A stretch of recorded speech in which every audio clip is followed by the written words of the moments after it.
think that actually the constraints that dissolve from this genre actually are the ones that are underlining the meaning in a way that the birth of the genre literature gave birth to the post-structuralism. Like the theoretician says, the first detective novels, like the ones from Edgar Allan Poe, or later from Wallace, and about the Delphin, the detective Delphin, and the other ones. They actually gave birth, for example, to the novel Stream of Consciousness. So, do you actually plan one day to become to go in this direction and perhaps write a novel that is out of the genre? Because, as I said, for example, this local theoretician that is here very popular, Denko Škreb, he commented this, that this kind of writing of narration is underlying the meaning, and how will you combine this with post-structuralism? I think we are living now in the post-structuralism, because that is what the general literature does. Because post-structuralism is the only way of writing that is telling what things are not, and all the others are telling what things are. Ви благодарам, Игор. Thank you. Ана, може само, бидејќи сме тука во Македонија, накусо да направиш превод во 2 или 3 реченици. Најпрецизно господинот сам мислам дека може да се преведе. Извинете. Игор, би сакале ли вие самите да преведете на македонски концизно? Да, значи дали според тоа што го кажа нашиот тука што е многу популарен теоретичар што многу го цитираме, Денко Шкрип, дека раѓањето на детективскиот роман всушност го роди романот На текот на светста, бидејќи го подвлекува значењето, и дали ова ограничување всушност ќе му помогне на нашиот гостин, и дали размислува за тоа еден ден да напише еден роман со кој што ќе излезе надвор од жанрот, баш во овој поглед, и како тоа го поврзува со раѓањето на постструктурализмот, бидејќи токму е она што жанрот го прави, значи кажува што работите не се, за разлика од другите изразни, за разлика од другите наративи кои што кажат што работите се, исто како и постструктурализмот. Ви благодарам. Само момент, микрофон. I need a microphone because that's not. This was a bit complicated, I think. Writing novels or crime novels is a complicated process. Analyzing your own writing is even more complicated. Ова беше доста сложено. Пишувањето на детективски романи, на криминалистички романи е сложен процес, а анализирањето на своето дело е уште посложено. I've written 30 books, and I probably have 2 or 3 more in me if I live that long. And I have gone in all different directions, but all my books have one thing in common, and that is that this story is so good that I would like to read it myself if I hadn't written it. But a lot of my considerations when writing a novel comes automatic when you're writing, and I don't start thinking about post-structuralism or whatever because then my creative process would die, unfortunately. Perhaps other writers can think that I should write now. I'm a post-structuralist now. I am a scientific novel writer now. I'm a whatever, but it doesn't work that way for me as a writer. До сега сум напишал околу 30 книги и имам уште 2-3 30 романи и имам уште 2-3 во себе доколку поживам за да успеам да ги напишам, и сите тие имаат една единствена заедничка работа. За нив тоа е дека јас сметам дека приказната е доволно добра за кога би бил читал да сакам да ја прочитам. Сметам дека самиот заплет во романите е доволно добар. Меѓутоа, самиот креативен процес кај мене доаѓа автоматски и сметам дека ако започнам да размислувам за себе си како за одреден тип на автор, би си го угушил својот креативен процес. Така што можеби некои други автори размислуваат за себе дека се постструктуралисти или дека пишуваат научни романи, па сега треба да пробаат нешто друго. Меѓутоа, тоа јас не би можел да го применам. But anyway, the meaning is very important. Because the current literature is kind of mild, it's not strong. Many times it's without meaning. It's just. What is the meaning of meaning? Anyway. Yeah, I don't understand the meaning, because the meaning. There is a philosophical question. It's called the meaning of meaning, etc. But I mean, it's to me, it's to tell a story, and to tell a story in the best possible way. But you don't know your structures, you don't need the form until you started writing the stuff, I think. So, and this is what I would call the creative process, that you don't have to decide all these things before you start writing. Thank God, every story has these elements, this structural element in itself, and it comes in a way automatic while you're writing. I'm not answering your question, but I've been talking for a while at least. I realize that. Should you translate this into any language you prefer? Но сепак ви е важно значењето. А што е значењето на значењето?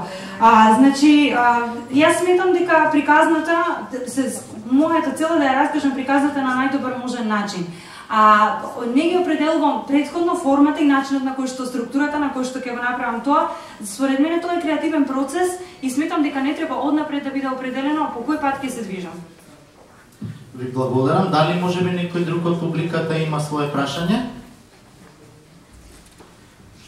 Добро, бидејќи нема, има следниот настан почнува за 10 на минути, но сепак сакам уште еден круг, бидејќи дискусиите потикна прашања кај мене. Само кусо, професор, инспириран од излагањето на професорката Шелева, најкусо можно во неколку реченици. Кажете ми за вашите љубовни врски и љубовнички врски со жанровите, за вашите љубови и за вашите прељубништва со жанровите.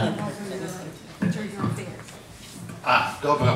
Па јас секогаш тие врски со жанровите па ги сметав така како попатни.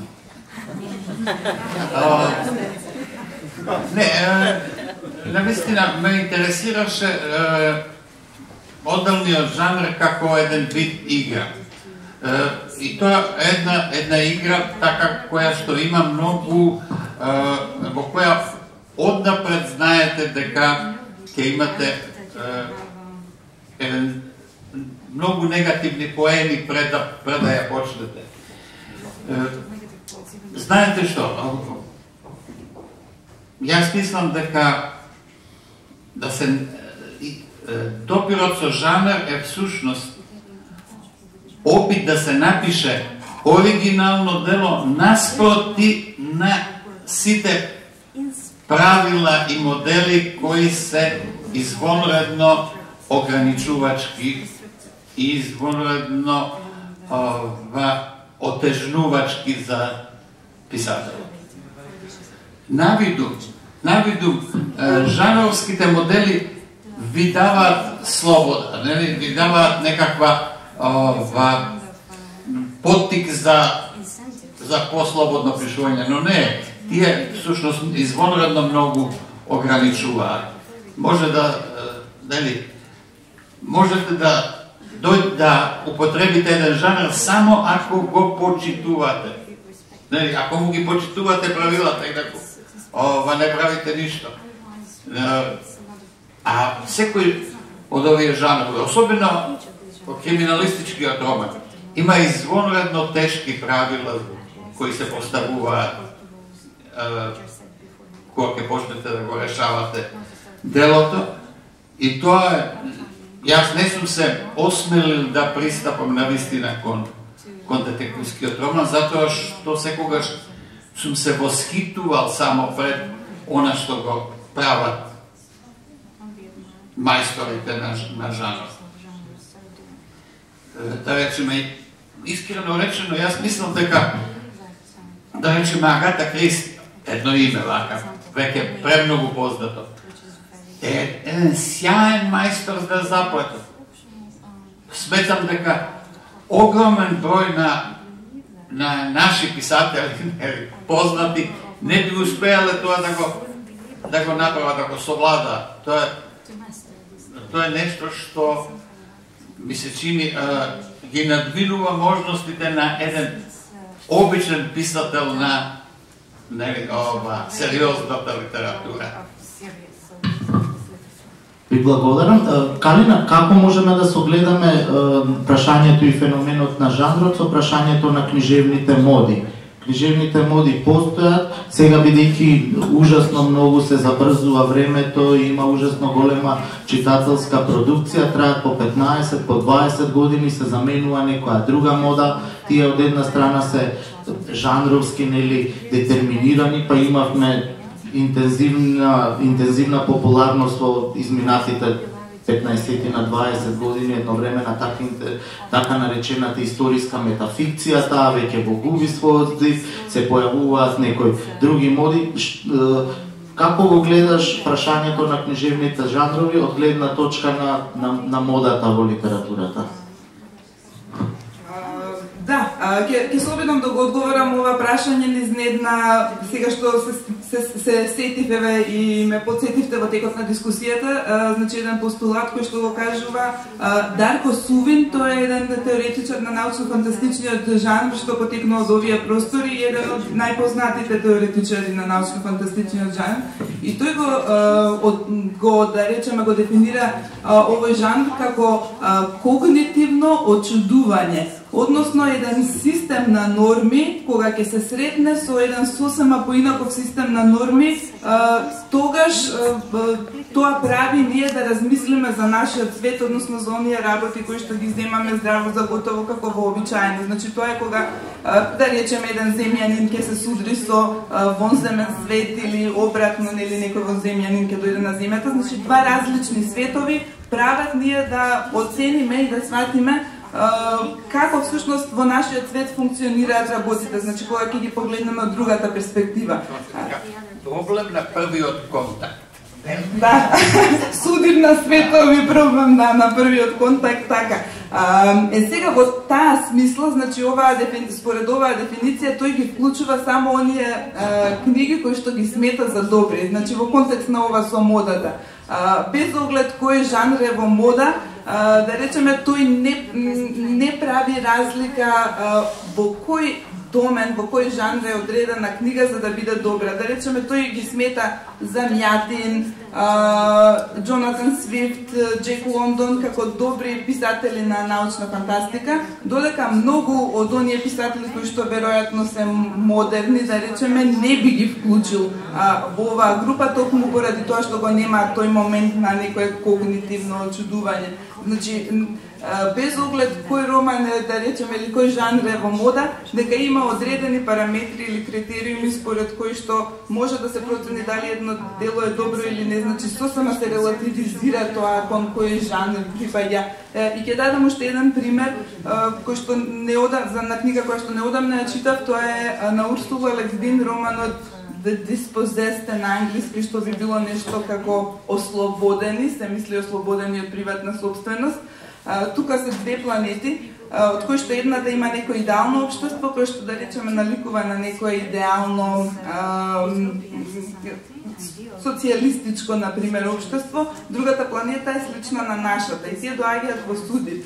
И всушност, иако ова спаѓа во жанрот на научна фантастика, од едноставна причина што се планети, некои или други планети, всушност сите односи меѓу луѓето што се случуваат таму се едноставно некоја општествена критика, социолошки роман, да речеме, значи многу е релативна таа поделба со жанровите и поради тоа повторно може да бидат некои жанрови во мода или да излезат во мода, но обично добрите романи не е ни важно дали се жанровски определени или не. Значи во таа смисла не би рекла дека жанровската литература, како што обично се дели некој по-слаб, да речеме, видна литература или по-добар, значи не може според жанрот да се оцени, туку едноставно според сосема други критериуми.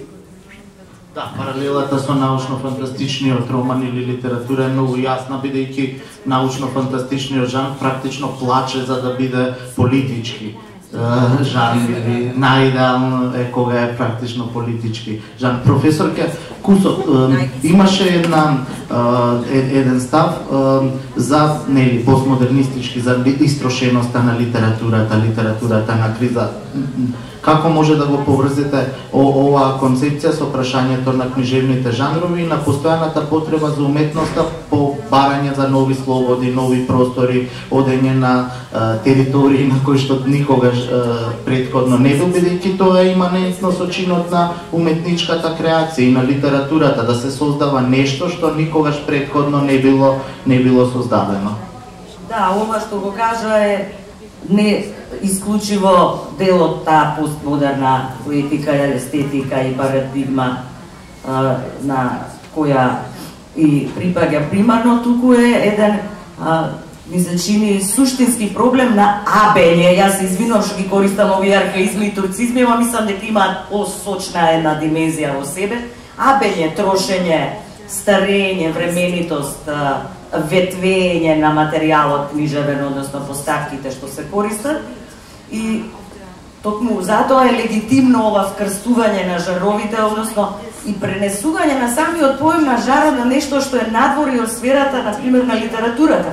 Многу ми се допадна во најавата за овој сега разговор, што беше животот доведен во релација со поемот жанр, значи како и животот да е жанр или дали е жанр. Да, можеме да кажеме дека е, бидејќи за жанрот важи една рамка во која има свое распростирање, така се зажали нашите животи жанрови.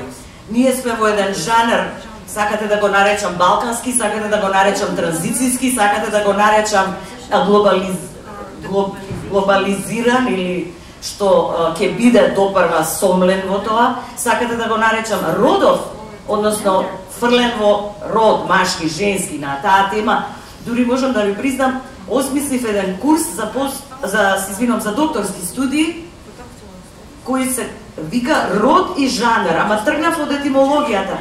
Gender, двете имаат во позадина род, прашање на родов, значи на припадност кон во случајов нели човечки род и книжевен род. И да привршам, многу ми се допадна, завчера налетав на еден прекрасен коментар од Ѓорги Господинов, кој што беше рекол: гледа, хејтот станал доминантен новинарски жанр. Толку бе бедиса што не вика дека новинарството е жанр или колумните или не знам есеите, хејтот е жанр.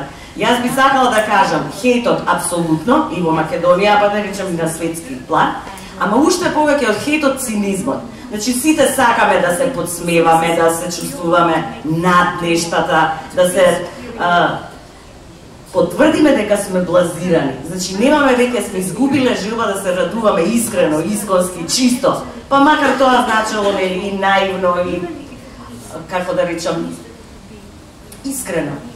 Така да размислиме малку и за ова жанровски цинизам, односно обврската да се биде циник како еден нов вид жанр по смисла на духовна поставеност наша како читатели, но и како луѓе, како жители на овој жанр наречен Скопје.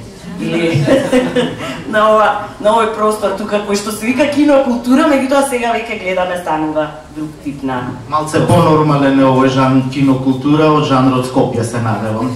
Ви благодарам, професорке, секогаш знаете да ги именувате нештата и да измислувате нови имиња и сентагми кои што така луцидно опишуваат и не е потребно ништо повеќе да се додаде. Ќе завршам со гостинот, бидејќи пропатува толку многу за да биде вечерва со нас, се разбира и на следната вечер. Кажете ми нешто повеќе за за вашиот пристап кон пишувањето, кога ќе ви се појави од една страна одредена идеја или одредена приказна, и од друга страна занаетскиот аспект, техничкиот аспект, аспектот не само на уметност, туку аспектот на умешност